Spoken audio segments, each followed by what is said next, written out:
జారుకో జారుకో జారుకో. నన్ను చూసి ఆయన ఎందుకు పారిపోయాడో తెలుసా? ఎందుకు?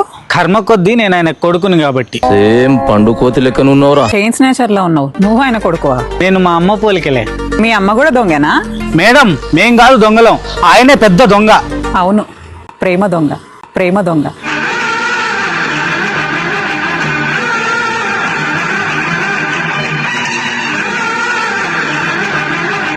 ఛీ, నువ్వు ఇలాంటి వాడు అనుకోలేదు. Let's breakup. ఏం చెప్పావురా? అలా బ్రేకప్ చెప్పి వెళ్ళిపోయింది. నేను చేసిన ఏదో పనులన్నీ నువ్వు చేసావని చెప్పా. ఛీ, ఎందుకురా ఇలా చేసావు? పెళ్లి కోసం. నేను చేస్తానని చెప్పాగా. అదే ఎప్పుడు నాకు పెళ్ళి అని చెప్పి ఆంటీతో తిరుగుతావా? అందుకే నీకు ఫాదర్స్ డే గిఫ్ట్ ఇచ్చా. కొంప ముంచావు కదరా ఎదవా.